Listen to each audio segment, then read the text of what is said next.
Good evening. I'm Ryan Patrick Irvin, artistic producer of the New York Public Library for the Performing Arts. Welcome to tonight's program, Makers of Memories, Holocaust Remembrance and the Creative Process. It is my pleasure to introduce the moderator of tonight's discussion, Arnold Mittelman, president of the National Jewish Theater Foundation and director of NJTF Holocaust Theater International Initiative at the University of Miami Miller Center. Tonight, Arnold will speak with actress and author Tovah Feldshuh and director and artistic director of the Manhattan Theater Club, Lynne Meadow, on the role of theater in Holocaust remembrance. Thank you for joining us, and I hope you enjoy the program. Thank you, Ryan, and thank everyone at the New York Public Library for the Performing Arts for committing to this program. I'm privileged and honored to be able to participate along with our 2021 Lifetime Achievement Award winners, Tovah Feldshuh and Lynne Meadow, remarkable women of the theater and emblematic forces in the area of Holocaust remembrance. The work of the foundation over time has very much emphasized how we can remember the Holocaust using research, education, and production of plays and theater. It has created an international program that is housed at the University of Miami Miller Center for the Contemporary Judaic Studies.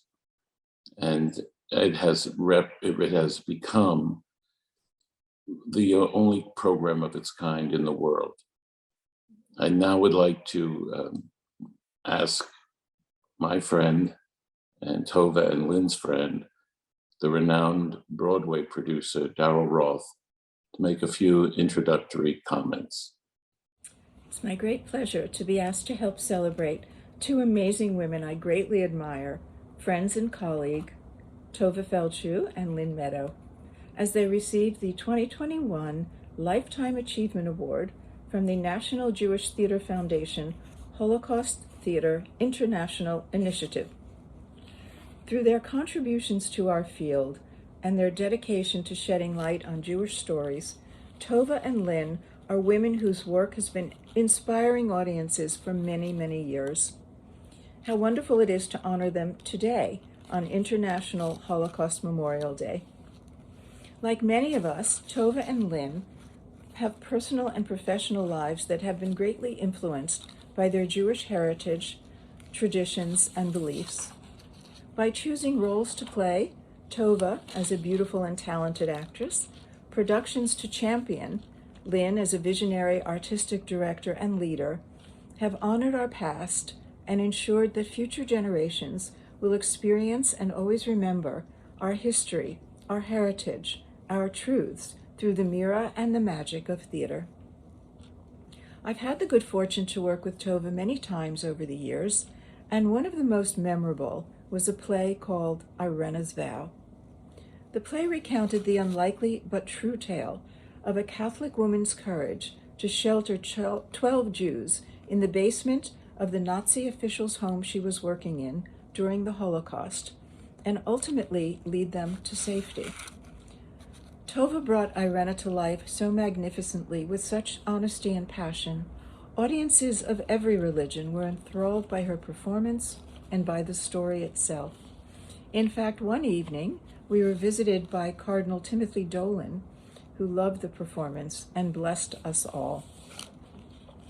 Irena is just one of the important lives Tovah has brought to the stage that show our connection to the past, and through that, educate us and enlighten us, particularly on great women like Golda Meir, Dr. Ruth Westheimer, Ruth Bader Ginsburg. They are all part of a constellation of her ongoing commitment to playing characters that portray the best of strong Jewish women. Amazingly, Tovah has the ability to transform herself into those characters and make us feel as though we are in their presence. I first had the joy of working with Lynne Meadow in 2000, bringing Charles Busch's fabulous and funny play, The Tale of the Allergist's Wife, to Broadway. Lynne directed an amazing cast led by Linda Lavin, Tony Roberts, and Michelle Lee, and brought us into the lives of this wonderful madcap group of neurotic characters. Lynn's warm and loving direction made us see we were all kindred spirits and recognize ourselves in this quintessential Jewish New York story.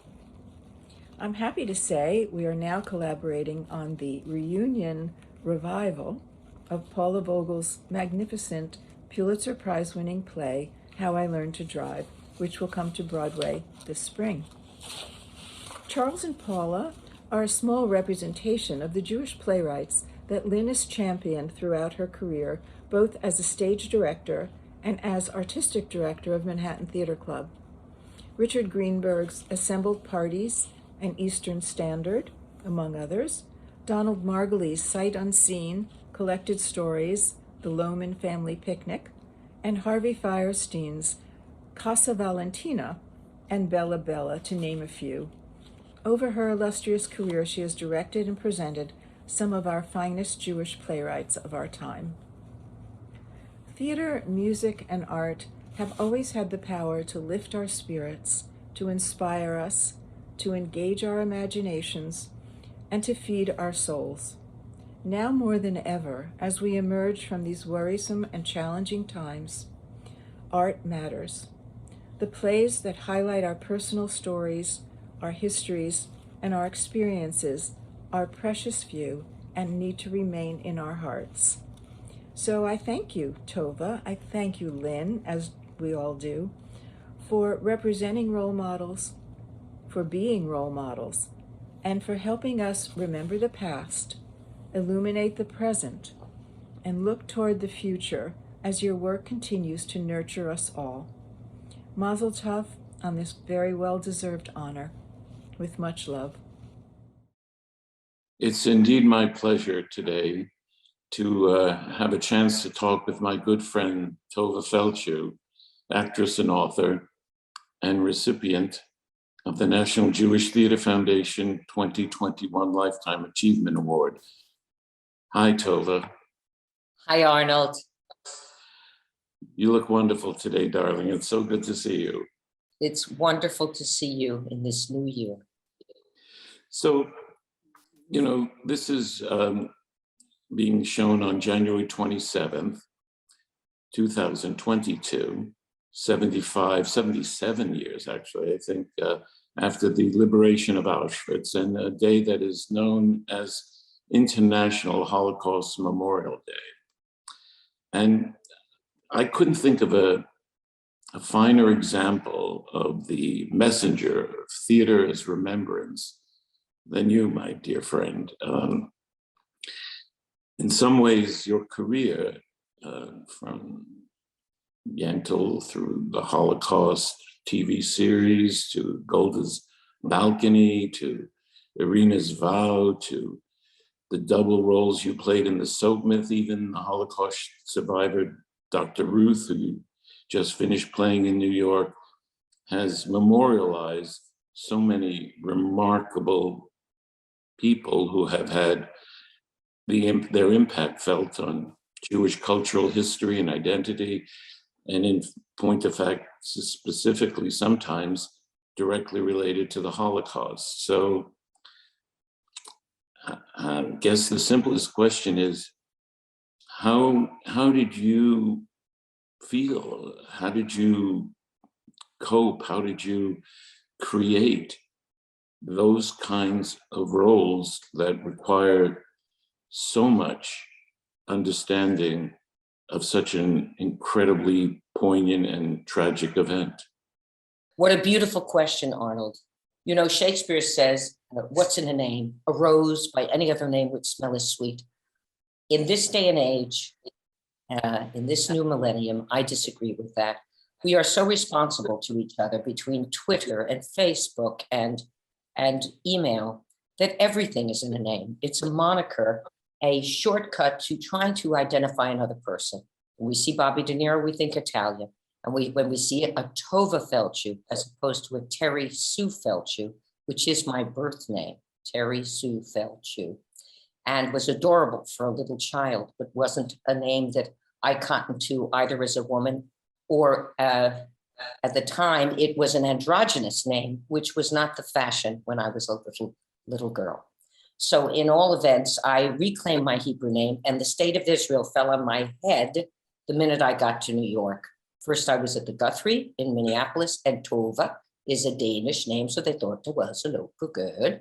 But when I got to New York City, they figured Tovah, Israeli, Orthodox, or at the very least, a maven, an expert in Judaism.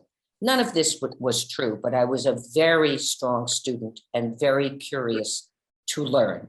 So I was a hardworking artist trying to emerge and to give my gift to whomever would want to witness it.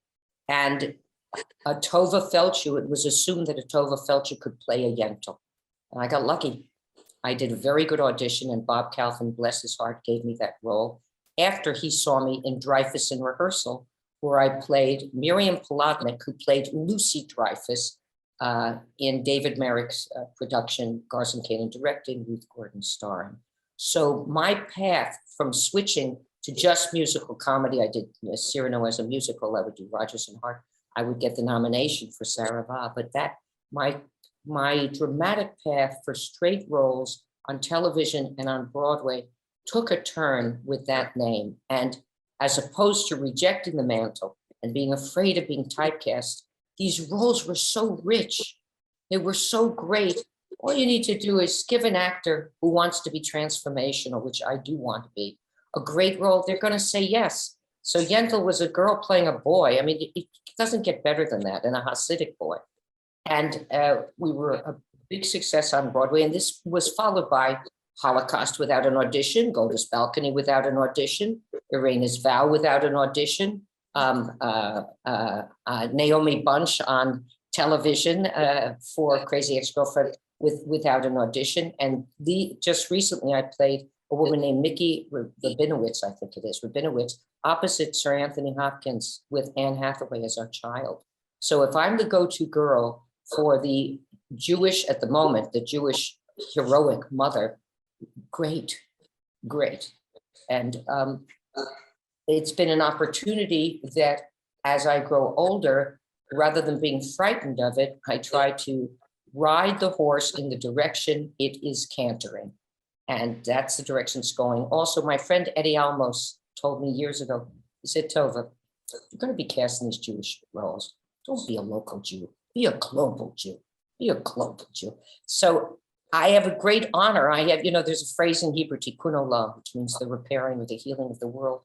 I have had a great honor that my career has been bolstered. The core of my career has been bolstered by this ability to give back to the world reinterpretations, if you will, of different women who happen to be Jewish leaders, whether it was Golda Meir, Ruth Bader Ginsburg, whom I recently played in Los Angeles, or the great Ruth Westheimer, who is not a Holocaust victim, but she's a Holocaust orphan, which she so very clearly says. And I played her in the Museum of Jewish Heritage, a living memorial to the Holocaust. So that had such reverberations, not only to hopefully lengthen Ruth's life and her understanding of her own contribution to the joy of the world and the joy of sex and intimacy, but also to the museum. I did this play, not just for the people in Safra Hall, which incidentally is newly renovated at $2 million renovation. It's an exquisite theater. I did it for the living and the dead in those exhibits that surrounded us and that were above us in this monument to really the survival of the Jewish people. I also am very familiar with a play that you did with the blessed memory Ed Asner called The Soap Myth. Most people would not imagine the duality of roles you undertook for that circumstance, which is kind of counterintuitive to everything you said about heroic people, but on the other hand, very emblematic of your courage as an actress. Can you illuminate Yes. the audience? I had a wonderful time with a playwright named Jeff Cohn, who's just a big bear of a man and a man with a very, very large heart. And he offered me this role in The Soap Myth opposite Ed Asner. And who wants to say no when you're with Ed Asner? And more importantly, he offered me a role that was not of my faith or my ethnic background. I want to be clear that I am culturally full out a Jew. We are not kosher. I'm not Shomer Shabbos, but I, like my parents before me, I love being Jewish. I love being who I am. It's my authenticity, and that's my gift to you, that I can be I don't put on the dog or put on some adolescent mask. Back to Jeff Cohen. He offered me the role of Brenda Goodson, who was a Holocaust denier and who was British. And we worked on her. I had the greatest time doing her. And I wanted to make her the most lovable person in the entire play, and let Ed Asner be what he's brilliant at, which is the grump that he always portrayed, whether it was Lou Grant, etc. So I was able to play her in the second act with a flourish of a monologue, a couple of monologues that were, you could bat it out of the park. And then in the first part, I played the head of a museum, oddly enough, the head of a Jewish museum, who would not allow Ed Asner's exhibit to be part of the permanent exhibit, lest it wasn't true, and it could deny the truth of all the rest of the exhibits in the museum. So she ended up being less sympathetic, and Brenda Goodson, I came out in a red dress, and as they say in, what is that wonderful television series? Well, anyway, there's one television series where the actress says tits up. So tits were up, and I was this sex pot alluring, or so I thought, alluring a Holocaust denier. Gentle, fabulous, sexual, the Kate Blanchett of Holocaust deniers, you know. But as I remember that monologue vividly portrayed by you, your goal was to make people deny the Holocaust. So that's where the individuality of your personal beliefs and your desire to be an artist who's playing meaningful roles for a very specific purpose sort of begin to become challenging or not. What is it? Is it complicated for you to have stood on a stage and tried to make people believe the Holocaust never existed? It isn't, because it was my job, and it's out there lurking like COVID. It's lurking, it's lurking. The only job I ever turned down in my career, I was offered to play a terrorist in a time of great, great terror between the Arab and the Israeli forces in the Middle East. And obviously, I believe in the state of Israel. I believe in the right of the Jewish people to have a postage stamp of land in which to live in. And I believe in the Palestinian cause as well. But I do not believe in being able to allow people to kill us in our cribs or in our beds. In all events, I was offered a terrorist, and I said, I know I can make this work. I'm turning it down. That one, just, I couldn't live with myself. Incidentally, the television series I was quoting was Mrs. Maisel. Mrs. Maisel was tits up, obviously.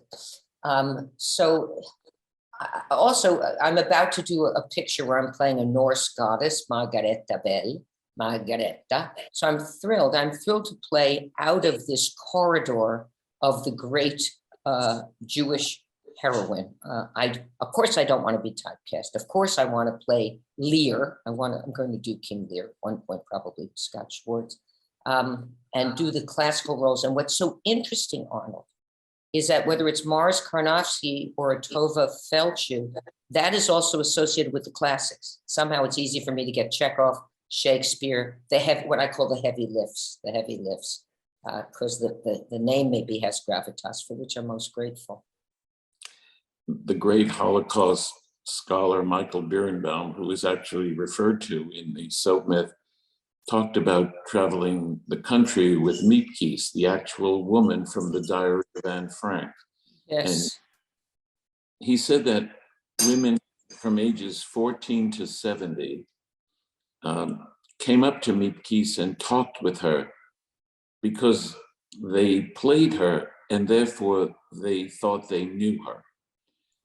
I've become very fascinated with the possibility that as people take on roles, they not only remember those roles vividly, you've already started to quote from some of the previous roles you've played.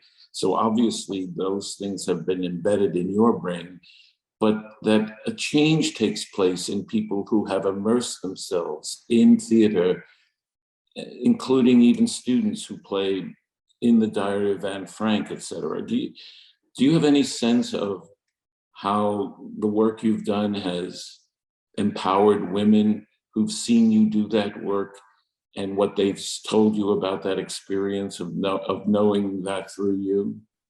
I hope so. And your comments about this are brilliant, mostly because from my own point of view, in my own body, I've been able to imbibe the virtues of Golda Meir, imbibe the virtues and the never, never quit attitude of Supreme Court Justice Ruth Bader Ginsburg, whom I was with, incidentally, 4 times before she died. She was very generous to me. I was alone in chambers with her because I said, I'm going to be your voice out in the theatrical universe, Madam Justice.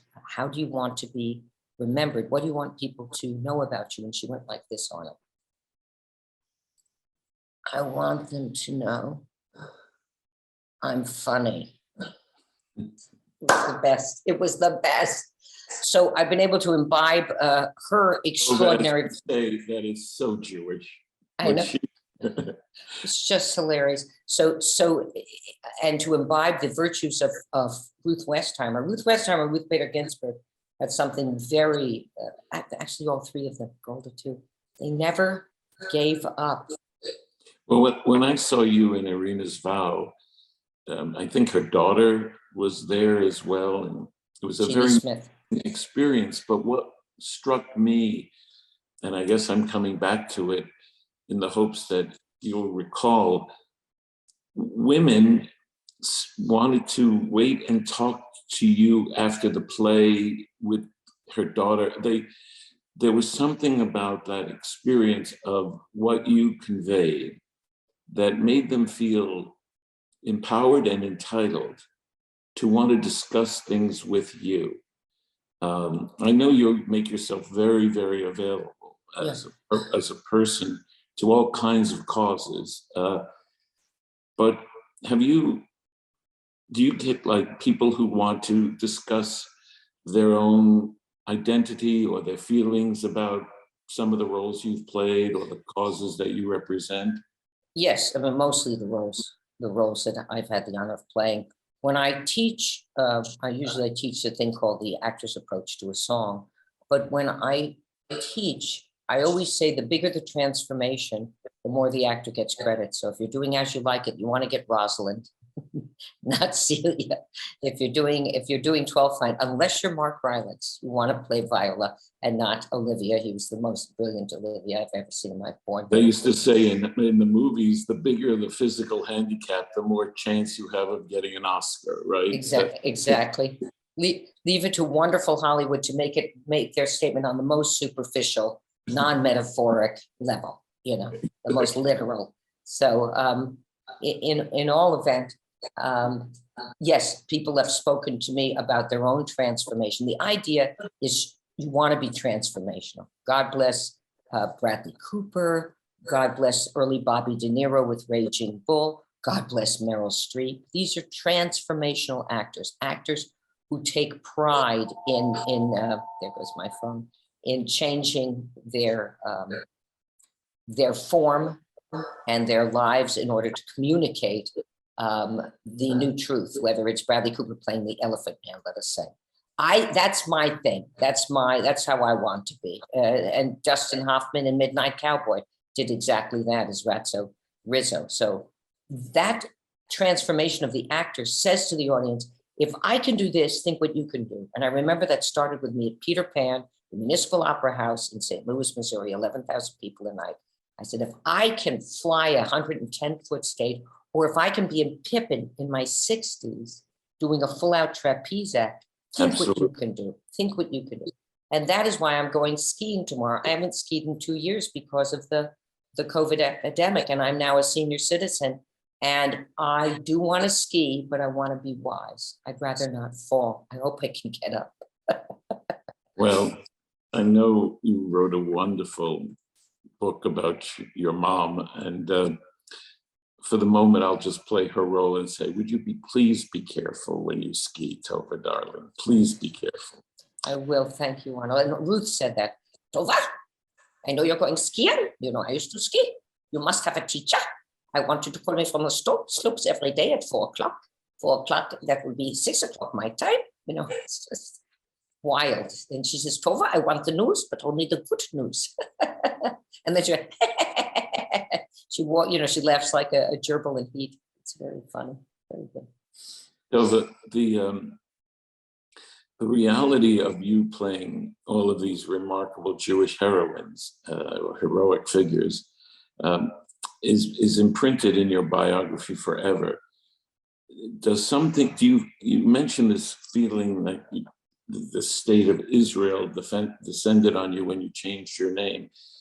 Is there a moment in your existence in these roles that you recognize, I know I'm feeling something more profound because I'm Jewish than you might feel in a role that is not? I mean, does that ever happen to you? Or for you, is the role the role?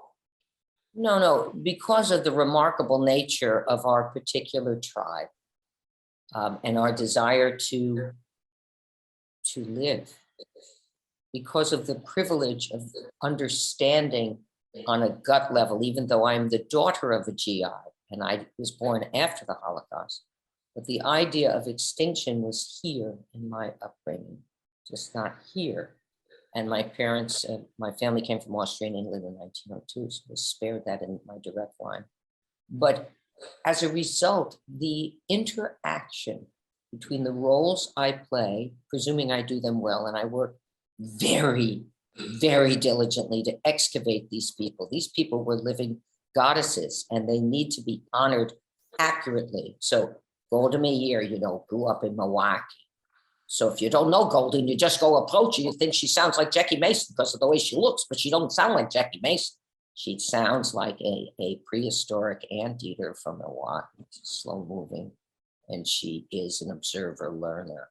Ruth Bader Ginsburg, her penis, if you will, is her head.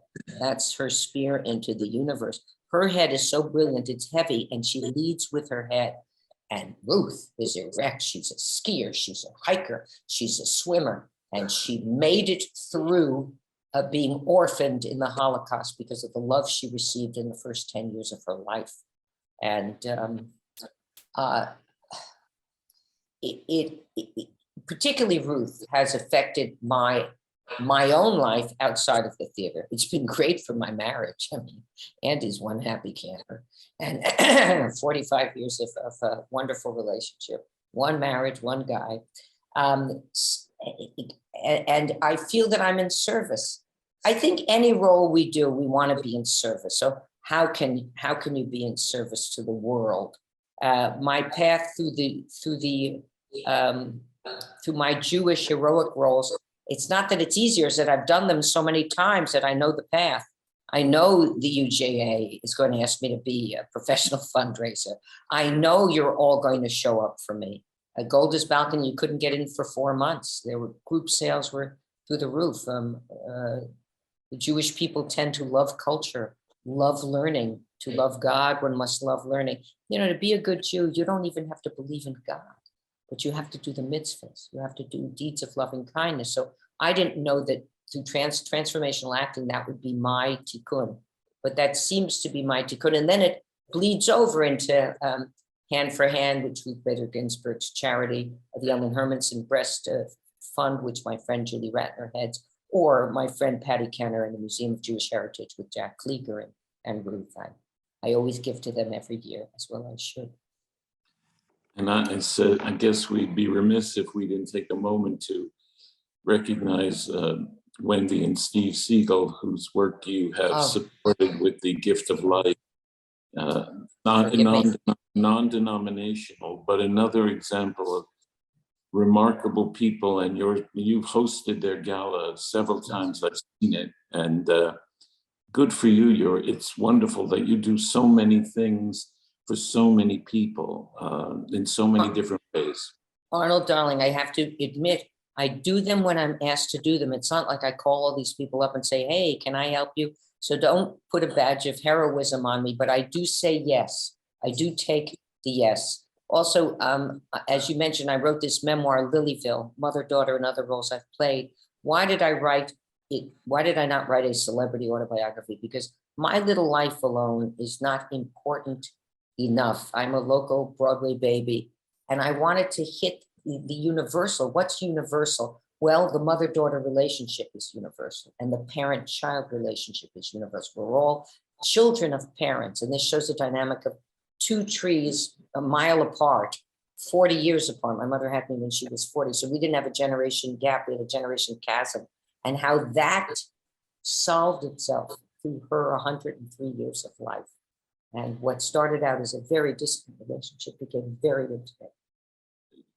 Let's just be honest. The part of you that I think is fascinating to people who get to know you is your ability to move quickly from what is the existential notions of life's metaphoric analysis of the syntax of language and thought and ideas into the most fundamental punchlines that are simple and delivered with exquisite timing. So I think you would be invited to anybody's last dinner party or that island event where they'd like to know who's at the table, because you're a great, great guest. I mean, I'm so enjoying just having a chance to talk with you. Thank you, Arnold, and I with you. So the real final, I guess, question I have is, you've done so much. You're obviously in your stride as an artist. Over time, what have you learned about the craft of theater and not only its importance in Holocaust remembrance, but the way you navigate the experience of that creative process for you?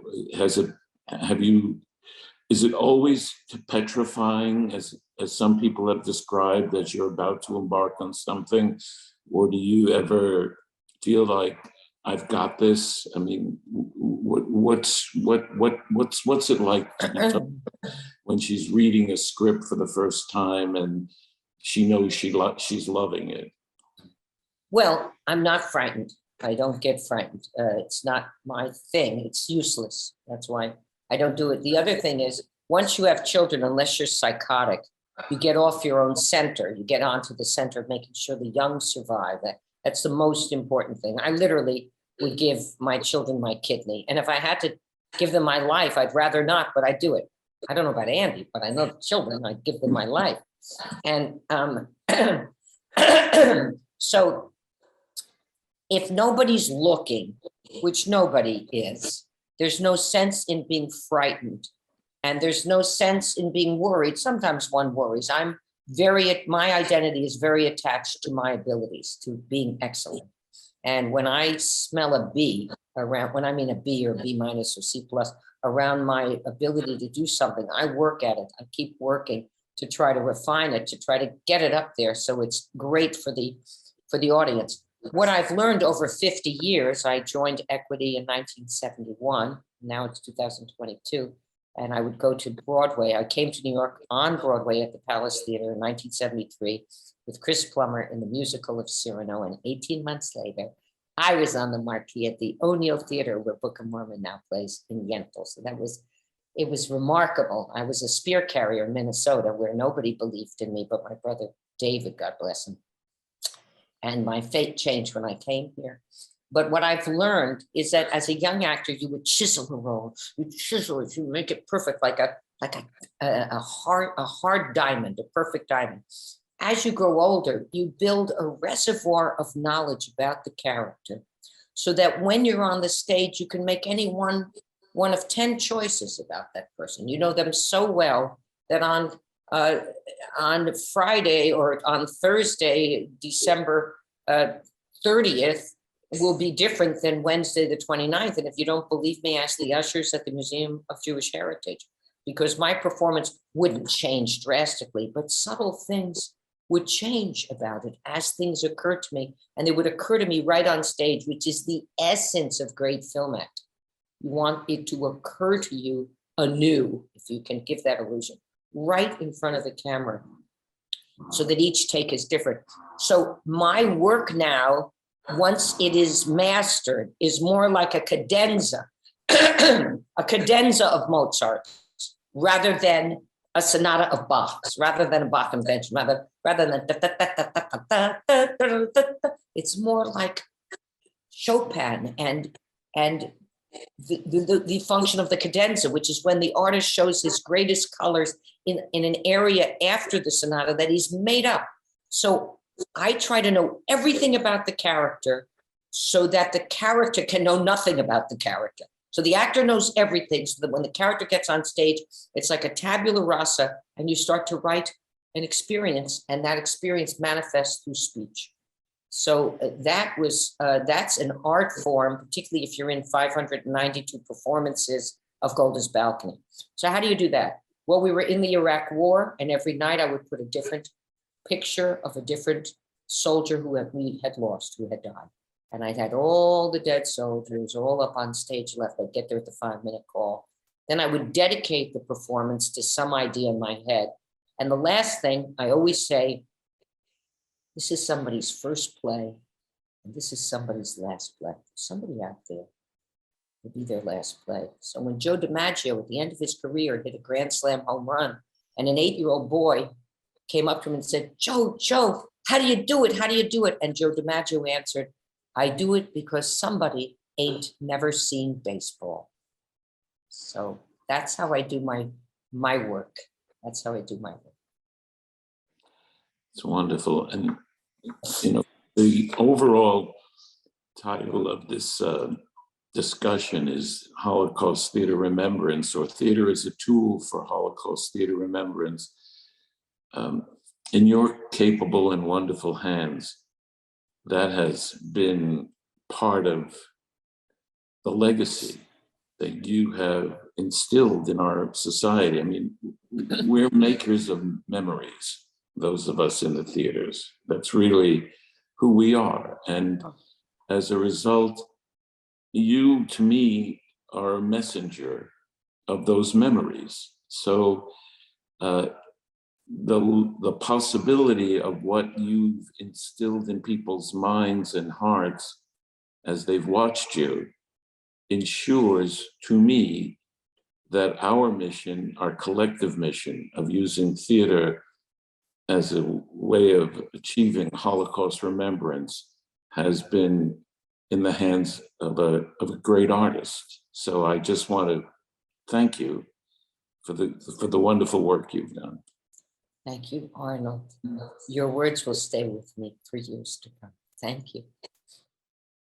I'm now privileged to have the opportunity and the honor to talk with my friend Lynn Meadow, the 2021 recipient of the National Jewish Theater Foundation Lifetime Achievement Award, and a person who, for some people in the American theater, stands alone or among the pantheon of those women leadership in the arts that is second to none.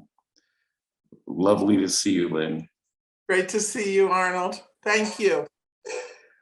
Well, we're here on a day of remembrance, International Holocaust Memorial Day, and or International Holocaust Remembrance Day, to be precise, January 27th, 2022, which is actually in honor of January 27th, 1945. That was the day Auschwitz was liberated by the Russians. And I know at this moment in time, you have a play that has been selected and produced by you in New York that couldn't be more relevant. Would you be kind enough to share with us how you found the play, why it's important to you, and why it's so appropriate for the event we're we're remembering. I would be happy to talk about Prayer for the French Republic, which actually was not a play that we found. It's a play that we commissioned. The Manhattan Theater Club went to a writer named Josh Harmon, who wrote a play called Bad Jews and a play called Significant Other, and has written these plays with Jewish themes.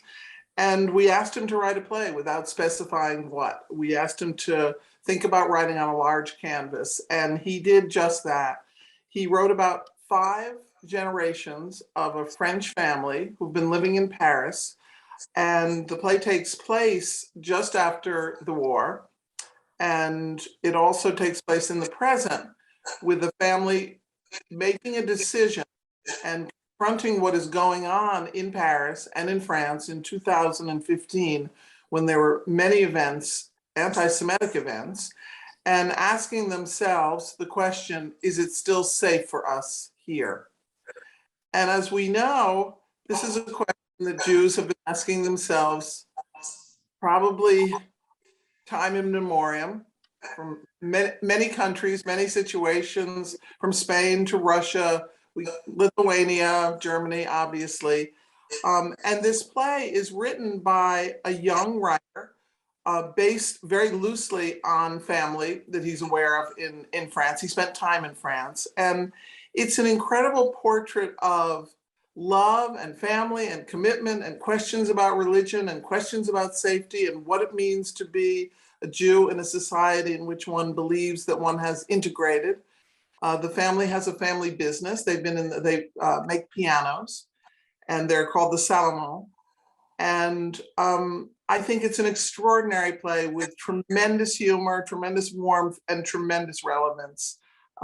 So we actually, reviews are beginning in January. They will have begun in January, and will be opening sometime at the end of the month. And I think this play, and the director, David Cromer, who put it together, is directing now and doing a wonderful job with an extraordinary cast of 12 people. He was the director of The Band's Visit, which you probably remember, a musical on Broadway, dealing also with Jewish themes. So I'm proud, very proud to be producing this play, and I think he's a great American playwright. And I think my heart goes out as a Jew to have the honor to be producing this play. And I feel like the stage is the greatest place that we can take a look at what our lives are about, ask questions. And this is a play that represents ideals that I have had for a long time, since I was a little girl in the basement of the synagogue where my mother took me, and for a show that she was doing, New Faces of, I don't even want to say when, 1842. And when she was doing a show in the basement, and for the Purim play. So this play for me goes back to my earliest beginnings of working in the theater, in the basement of Temple, Michigan, Israel, on Chapel Street in New Haven, Connecticut, where I fell in love with the stage. And my mom took me to this show, New Faces, and I watched a man who was doing an act. It was kind of a variety show. It was like that New Faces show. This man was doing an act, and a part of the act was that he would fall forward as if he's falling off the stage. And my 4-year-old eyes just widened, and I thought, well, this is just the most exciting thing I've ever seen. And I guess I've had that feeling, Arnold, and you know, because I know you share it, of fascination and love and gratitude to work in the theater and to be able to explore some of the things that are very important to me. So this is a very long-winded answer to how honored I feel to be receiving this award, and how honored I feel that at this moment in time, we're doing a play that I think is very important for us to be looking at, for all of us to be looking at, given the situation in our own country and around the world. The questions that are being asked are very important questions, and we don't change history necessarily, but we look to help change consciousness in the theater, don't we? And that's been an honor and a privilege, and I think something that I felt was part of my responsibility of leading a theater, to do plays that had something that had fun and had laughter, but also plays that had meaning and things that made us look at our lives perhaps in a different way than we did when we walked in the door. Well, you've certainly accomplished that goal, my friend. 50 years as the artistic leader of the Manhattan Theater Club. You know, you think about people like Zelda Fitch-Handler and Margot Jones and Nina Vance, the impact they made in the regional theater movement. But you set up shop on the Upper East Side of New York City, admittedly, maybe the toughest critical market in the world, and gave birth to a theater that over time has grown enormously and now sits both on its in off-Broadway, where its origins were, and on Broadway. You know, the theme of our program is also memory makers, and you have certainly provided an enormous amount of remarkable memories for your audiences. I think, and your connection to the Jewishness of your life seems to have informed not just the work you do that happens to be Jewish, but the work that is at the heart of the way Jews are asked to view the world, as you say, to help heal it, to help inform it, to help teach. And so in some respect, you fulfilled a much larger mission than just, quote unquote, producing and directing plays. Congratulations. Thank you, Arnold. I'd like to talk with you about some more plays, if you don't mind, that are in that world.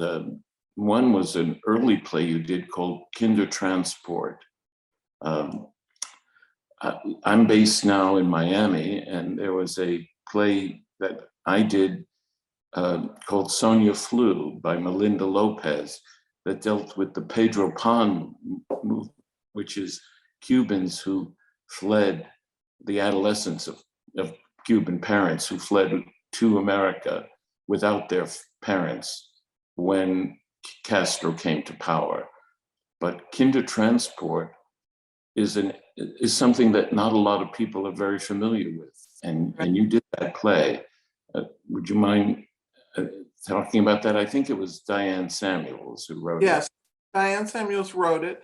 I can't remember the year we did it. I don't have notes in front of me of 50 years worth of work. So it all feels like it happened about 10 years ago. Everything I did feels like it maybe was 5 or 10 years ago, but it was a play written by this woman, Diane Samuels, I think probably based on a book or certainly studies or essays and history that she had read about the Kindertransport, which I didn't know about. It was when I read the play, it was a movement where parents sent their children, German parents sent their children to England to be raised by English parents. And so this play takes place in an attic, and a young girl is sent away from her family to be raised by an English family. And what was so poignant about it was just learning the history of this. And many people who were survivors of the Kindertransport attended our production, which was just incredibly moving. And it was moving for audiences as well, because the play is obviously about a very, very difficult time in our history. And the child who was sent away, actually, when her mother survives and leaves Auschwitz and goes to get her daughter, and her daughter really recriminates her and says, "Why did you send me away? How could you have done that?" And you know, if anybody who had a heart felt it ripped apart to watch this drama unfold between a mother and a daughter, to understand as a mother why this woman did, and to understand as a child how that child felt. So it was an incredibly, it was a powerful play, beautifully acted, and Jane Kasmerick was in it, as I remember, and Dana Ivey giving fabulous performances of a play that had a lot of meaning for a lot of people. And I think one of the things about doing a play like Kindertrans, like many plays that I've done.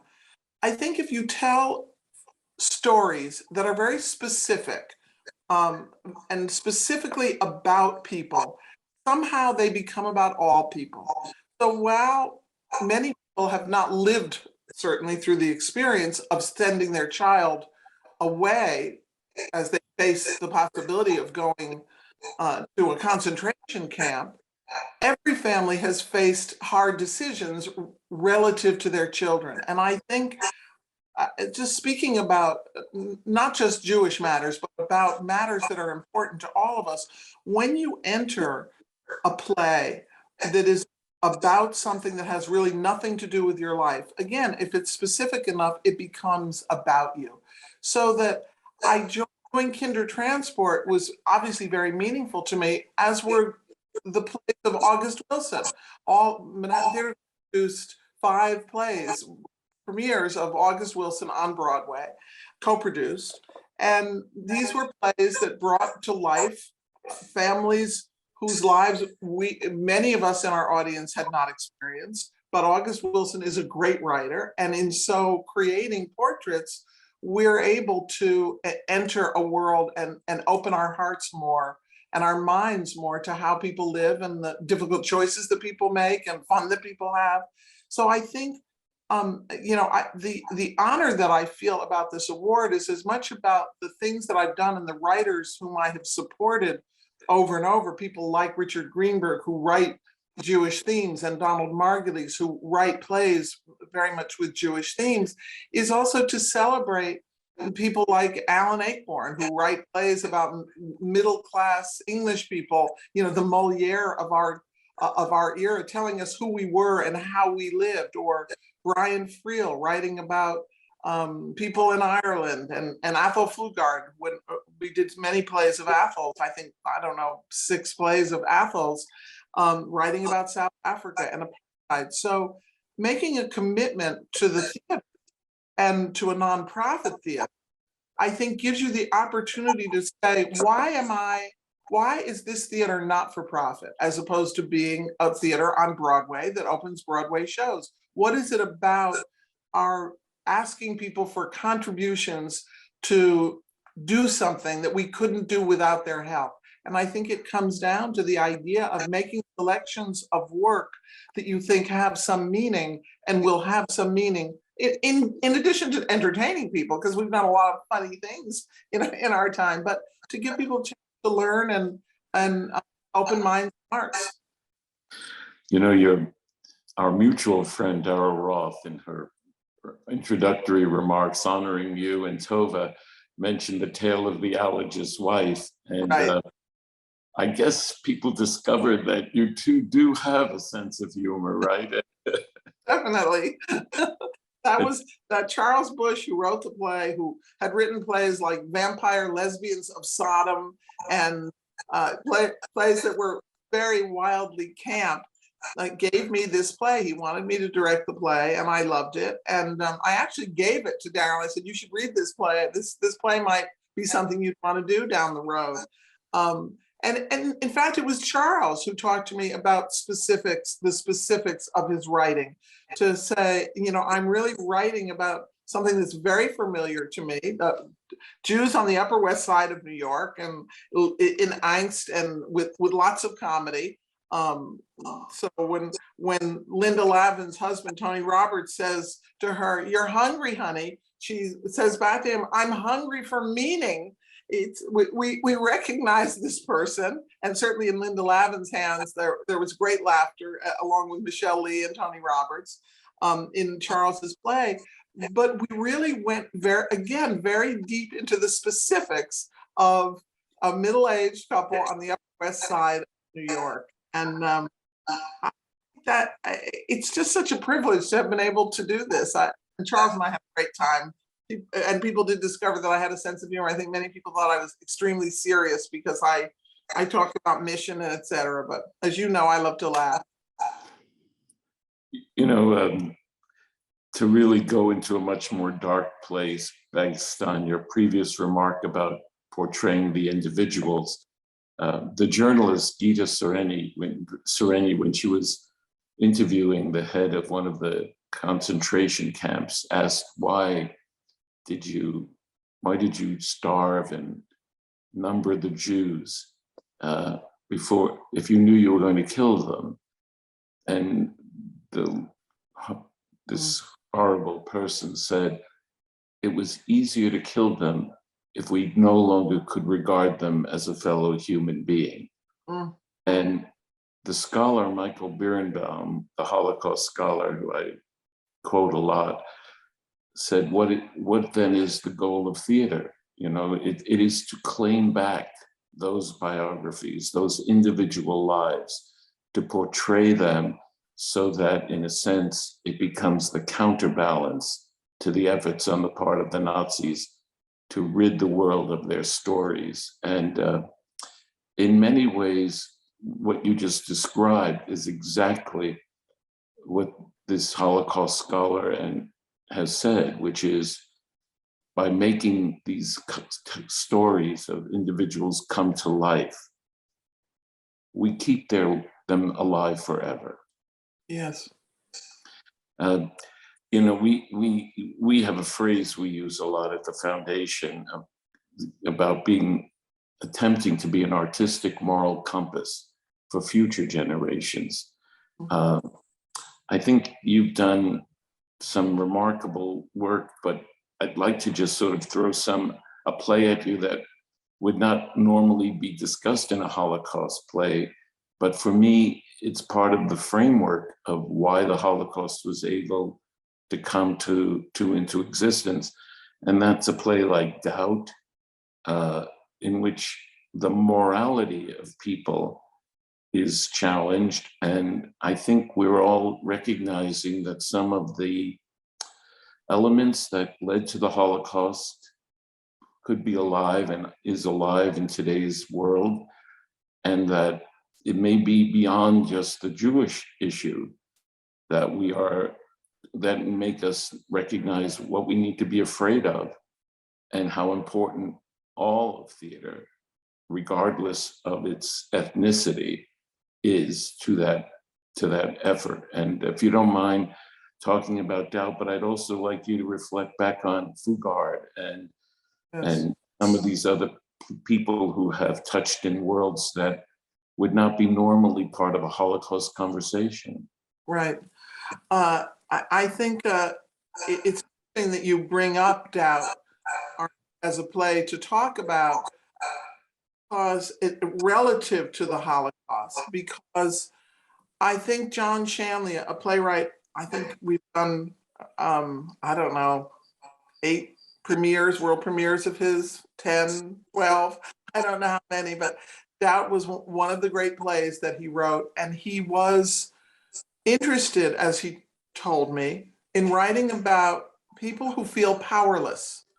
So you're referencing the Holocaust and powerlessness really touches a nerve, because in this play, there is the Sister Aloysius senses that there's a wrong going on. And women really didn't have the power, the nuns did not have the power to make complaints that were taken seriously. And so Sister Aloysius goes through means that are slightly compromised in order to right a wrong that she feels has happened. And when I read that play, I was so struck at how important it was to do this. And this was before an era in which people are now just every day in so many ways going about denying the truth of things that are happening, or creating things that they're calling the truth that are not the truth. And Shanley's view was this sympathy for a nun who could not get anyone to listen to her, that she felt a child was being abused, that they would only listen to the men. And it's not something that was discussed a lot about John's play. The play won the Pulitzer, as you know. And I think it's a great play. And it ends with Sister Aloysius saying, I have such doubt. And she's doubting really many things, but she's doubting were the means that she used to get an end in keeping with her religion. She had to lie in order to try to get something to happen. And I think this issue of morality and telling the truth and looking the whole issue around facts and being able to disseminate information very quickly, it just smacks of what the Nazis did. They were able to disseminate information very quickly. What is that for us but the internet?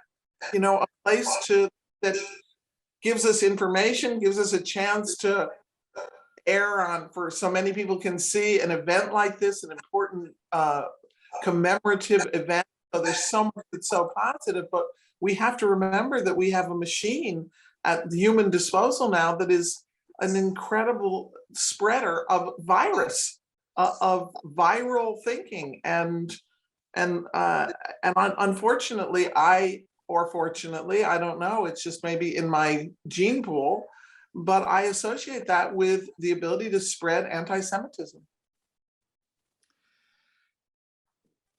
No doubt, no doubt. There's too many hard evidence on that subject that to doubt it at all. Let's talk about Donald Margulies,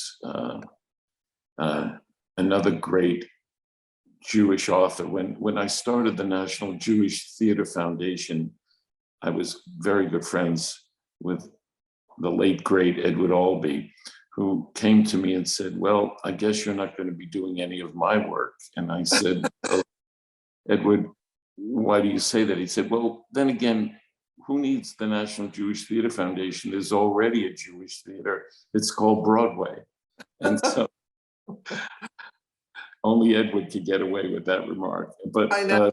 but the truth of the matter is, you've worked with a playwright who's, I think, one of the more important playwrights, as well as among your very important playwrights, and that's Yes. Donald Margulies. I know you hold a special regard for him. I do. I feel everyone who asks me certain questions is, who's your favorite? But I love Shanley. I love Margulies. It's whoever. John Harmon is working in the theater now, along with Dominique Morisseau. So I think I have a capacity to love them all. But Donald obviously occupies a very special place. We've done so many of his plays, so many premieres, and I had the wonderful good fortune of being able to direct his play, The Loman Family Picnic, which deals very much with Jewish themes and the carrying forward of a memory of the Holocaust. As you might remember, if you saw the production with Christine Baranski and Peter Friedman, it's about a Jewish couple. It's a Jewish couple living in Brooklyn and celebrating the upcoming bar mitzvah of their son, Stewie. And Stewie is complaining, saying, why do I have to learn all these little words? And his mother and father are telling him that it's important, it's part of his tradition. And so there's a certain amount of comedy in it, but it also references Death of a Salesman. It references first generation Jews who came to this country and where things obviously were a lot better than in Russia, where they came from. And yet Peter Friedman's character is a Willy Loman kind of a character, just doing everything he possibly can to give everything to his children, and spending money on a bar mitzvah that he can ill afford because he wants his son to have what he didn't have, his family before him didn't have. And there's a great musical in which they sing songs from Death of a Salesman. But I think one of the most important moments to remember for us on this day that we are commemorating is that on the day of the bar mitzvah, and Santolo Costo, who is an honorary Jew, having designed so many Jewish plays, had a wonderful Austrian curtain, and everyone is decked out in their tuxedos, and Christine is wearing this knockout dress. And into the picture of the family pictures comes an uncle who died in Auschwitz, and he's wearing the suit, the famous striped suit, and he's standing in the family pictures because this is an event that for Christine Baranski playing Doris is the most important moment of her life, and yet the past and what this family, the history that this family takes with them, it includes that memory, and no day can happen without a memory of what happened to a family member. And I think that, you know, when I think about what you're doing and what the foundation is doing to have this commemorative event, when there are many young people who don't know about the Holocaust, don't know that it existed, wouldn't understand seeing the Lohman family picnic and someone coming on in striped pajamas. I feel like we have to keep like the ghost light that we keep in the theater. As we do in the synagogue, we keep the light on in the theater. We keep that ghost light on. We have to keep the ghost light on of reminding people and challenging people who say that the Holocaust never existed. That too is can be part of this era that we're living in now, these days that we're living in now, that can be unspeakable things, unthinkable things being brought out into the light and being able to be taken as reality. So I guess I'm saying again, I feel so honored to be recognized by what your foundation is doing, and the kind of work that has to go on for humanity's sake. Yes, thank you. The very first thing the foundation embarked upon was the Holocaust Theater Catalog. It did not exist. And now we have found almost 1,000 plays in all languages, written since 1933 to the present, and it keeps growing. And it's available so that people can go to the catalog and on a Remembrance Day, find a play to at least do a reading if they can't do a production. And your colleagues in theaters all over this country and museums and even places around the world have done that. So thank you for acknowledging our work, but also it seems more relevant than ever, and it has to go on. You keep referring to several plays of people who came to the country trying to find answers or fleeing or discovering who they were. And I think about Alfred Uhry's Love Music, which you did. Do you feel comfortable talking about the development of that piece or why it meant so much to you? Well, it meant so much because of Alfred's book about what it was like in Germany and what it was like for Kurt Weill when he came to this country and what he escaped. And I think the creators of this, Alfred, who is a Jew from Atlanta, and Miss Daisy's relative, of course, is I think Alfred wrote a wonderful book, and how Prince dedicated himself to telling this story about Kurt Weill and leaving Germany and coming to America. It's just the story, Kurt Weill attained fame in America. He was tortured, as we know, but it's a very specific story, but it's the story of so many artists who came here and why. And I know we're here to talk about the Manhattan Theater Club and some of the great work that we've done, but we can't forget Billy Wilder. Not that Billy Wilder ever worked at the Manhattan Theater Club, but boy, he represents someone who came and took his experience and turned it into art that has lasted forever and ever. So I feel the canon of work that we've created is something that will go on. And I don't know how many productions of Love Music there were after our production, but I suspect the our plays have tended to be performed all over the world in many different venues. And that's a large one. And, theaters are always looking for ways to try to support themselves, especially the nonprofit theater. So I don't know how many productions there were, but I think I was very, very proud to be able to do that show with Hal Prince. You should be. I got to know Hal Prince because he also had a home in Miami. So we spent some time together, and I know how much that production meant to him as well. Yeah.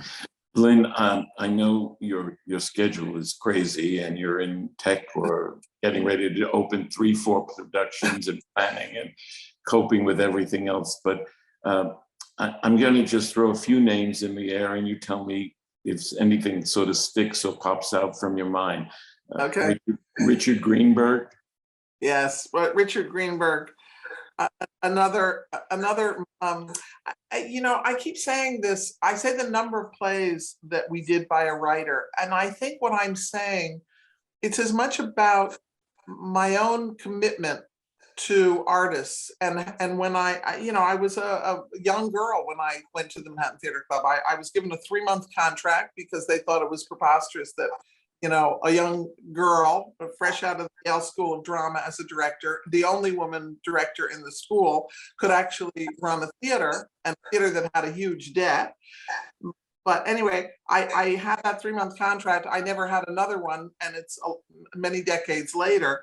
But one of the things that young girl felt coming out of New Haven, I was born in New Haven, and I went to Yale after college up in New Haven, is that I was dedicated to the idea of sustaining excellence and of making commitments to people. So when we talk about Donald Margulies and Terrence McNally and Richard Greenberg, Beth Henley, Alan Ayckbourn, many writers. I made commitments to supporting their work through thick and thin, and the result was there was more thick than there was thin. And so it came out of a spirit of why is this theater different from the commercial theater? What is it about it? And it meant supporting people. So I find myself saying, okay, how many plays? We did so many plays of Rich Greenberg's, his first play in New York. And I love him. And he's written, he's alternately been, written plays that look like F. Scott Fitzgerald. And then he's also has a large component of plays about Jewish life in New York. And one of his plays, The American Plan, we did 3 times, and every theater we had, we did a production of it. We have 3 theaters at Manhattan Theater, 1 Broadway, 2 off-Broadway. And then I commissioned a play from him, and he gave me a play called Assembled Parties. And that was about Jewish family living on the Upper West Side. And basically, nothing really happens, but everything happens. You get to know a family. You get to meet the sort of obnoxious sister-in-law and the very sweet wife, Judith Light, who was fantastic in the play, as was Jessica Hecht and Jeremy Harron. No, Jeremy. Oh my God, what am I talking about? Jeremy. Oh my God, Shamos. Blanking on his name. One of my favorite actors.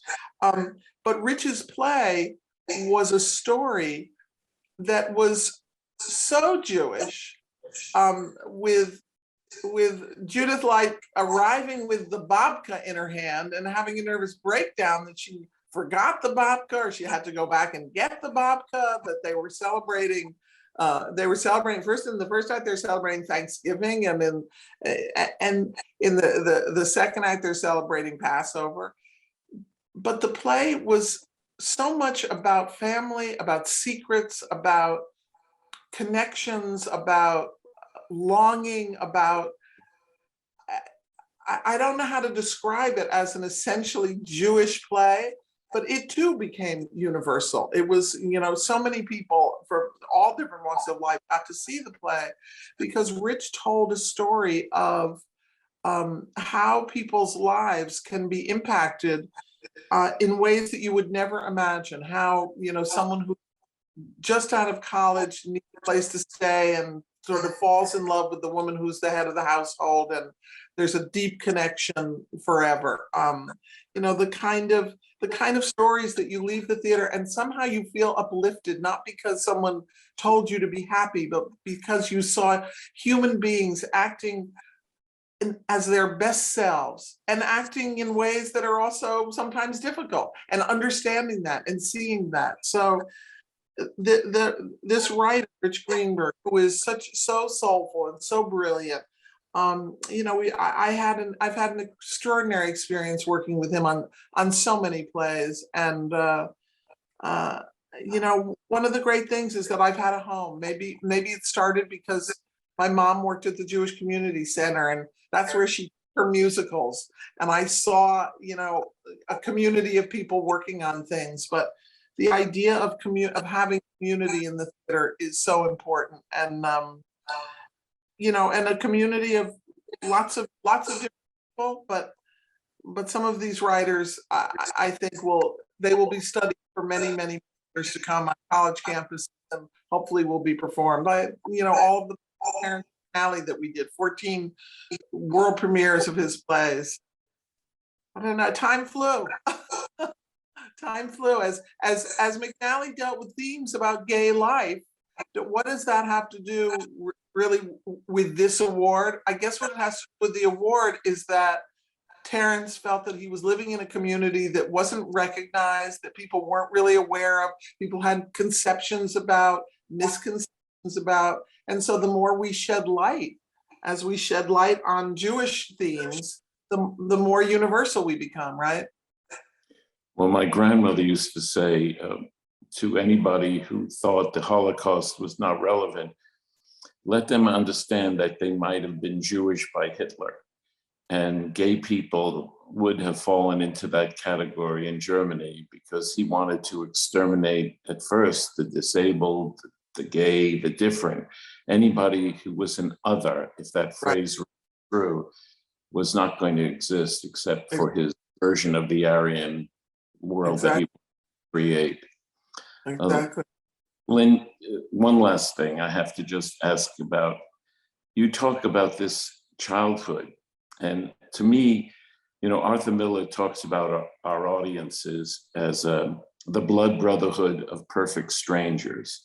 But by drawing together an audience of that kind, we kind of have an opportunity, as when we make theater, of drawing from all walks of life, all economic groups, all religious backgrounds, etc. Something that is very rarely done in today's world anymore. People are very compartmentalized.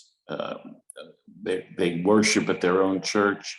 And the people who've now come to be part of your theater audience, including many young people, I'm sure are recognizing not only who they are, but that they're sharing a collective experience with a live audience, many of whom they may have come to know over time if they're a subscriber, but many of whom for them represent just a stranger sitting near them in a room whose background, biography, and world is completely different from their own.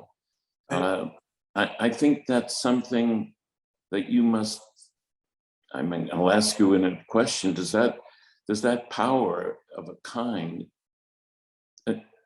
make you feel as proud as I think you should feel by having accomplished what you've done?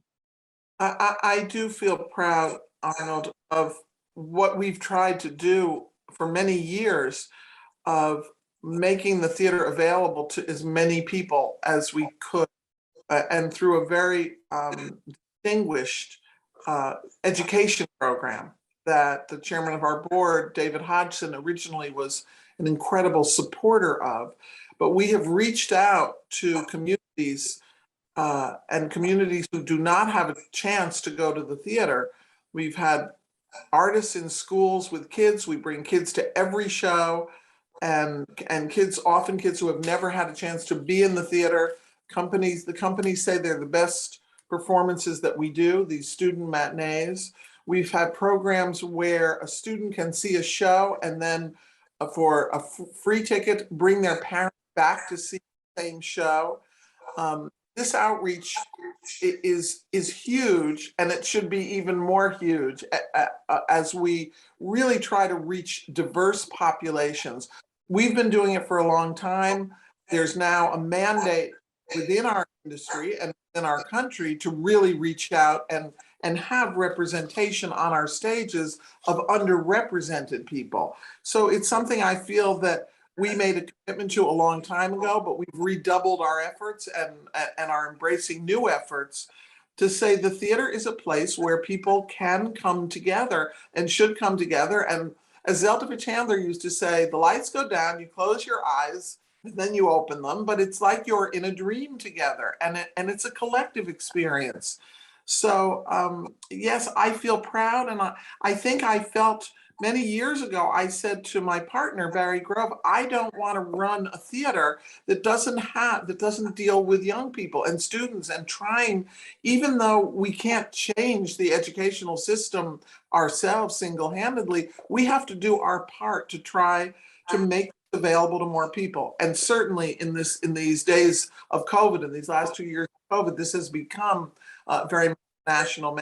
So the simple answer is yes. I think this is something all of us are trying to embrace, and I feel proud to embrace it. I just helped co-author a book that Routledge Press has published called Enacting History, a practical guide to teaching the theater through, teaching the Holocaust through theater. And we curated testimonies, scenes, monologues, and other material that might inspire the ability on the part of students to then in their classrooms become immersed in the theatrical aspect of what the theater, of what the Holocaust was as a way of teaching it. And it was one of the most rewarding experiences of my life to recognize that the theater has not been part of the curriculum of Holocaust education. And it's and for far too long, it's been neglected. So I hope that this program that you're doing is expanded and supported so that it can grow and grow and reach as many possible young people, because after all, they are the future. If there's any hope, I think we all recognize it may have to come from the young. Definitely. A concerted global effort right now needed. Really. Well, you have been a maker of memories and helped enlighten us enormously about not only your work, but the creative process that goes into it. You've worn the hat of a producer and a director. It's a very unique thing to do. And I can only thank you so much, Lynn, for accepting our honor and for sharing your time and these insights with us. Well, as I said to you, Arnold, I am honored to be honored by you and by this important work that you're doing. And I hope to stay more connected. We go back a long ways, but we're still going strong. So let's keep up the good fight, right? And keep up the good cheer. Between us, there's a century of careers. Exactly. Thank God it happened simultaneously. But who's counting? Not me. Thank you. Okay, thank you.